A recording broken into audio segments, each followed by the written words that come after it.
Alors, l'aventure pour moi a commencé donc en 2006. J'avais 23 ans, je débarquais de la France pour la première fois au Québec et je suis arrivée à Trois-Rivières au Musée Pop comme stagiaire.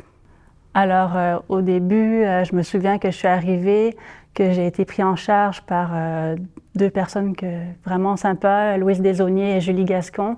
Alors, avec Julie, j'apprenais un peu à monter des activités, des animations. Je me souviens au début une activité avec les maternelles où on devait se déguiser en chat pour faire visiter le musée. Ça, j'avais jamais fait ça. Alors là, accroche-toi Fanny, tu mets les oreilles, la petite queue, les moustaches et on part avec un groupe visiter le musée. Ça, c'était nouveau pour moi.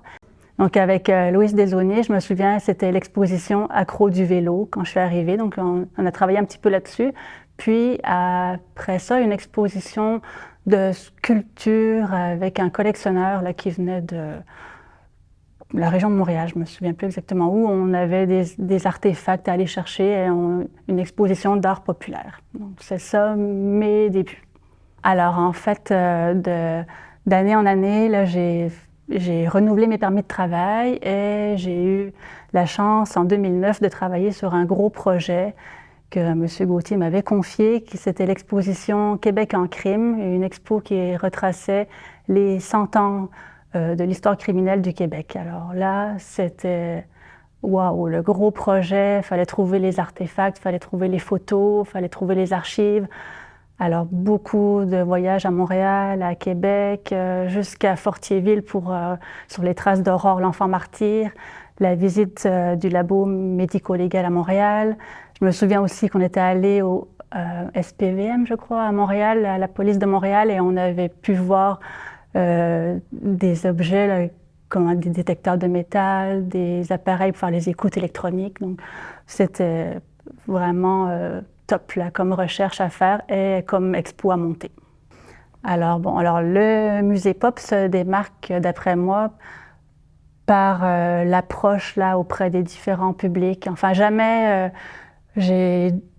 on m'a demandé de faire chut, faut pas parler trop fort, faut pas faire trop de bruit. Enfin, une approche vraiment différente que moi j'avais pu connaître dans les musées en France où les visites étaient plus conventionnelles, entre guillemets. Donc ici, vraiment, il fallait pas avoir peur à chaque nouveau projet de se jeter à l'eau, là, de se déguiser, de se costumer, d'incarner des personnages, d'aller au-delà de la simple visite guidée traditionnelle. Alors, un beau souvenir pour moi, c'était les activités qu'on faisait, c'était tous les 2 ans, je crois, c'était les activités sur la Nouvelle-France, où on recevait les groupes scolaires dans le hall du musée, et là, on leur faisait un peu revivre le quotidien là, à l'époque de la Nouvelle-France. Donc, il y avait une activité dans la réserve du musée et une autre activité plus dynamique où là, on leur apprenait une danse folklorique de l'époque et c'était entre autres le cotillon, donc qui était une danse un genre de 7 carrés. Et pour faire cette danse-là, ça prenait quelqu'un qui donnait un peu le tempo, qui faisait chef d'orchestre et qui disait les pas. Et donc, c'était moi, la petite Française, là, qui était sur le podium et qui devait coller, comme on disait, les pas. Alors, tout le monde m'écoutait et c'est moi qui animais la danse folklorique. Alors ça, c'est pour moi un nombreux beaux souvenirs.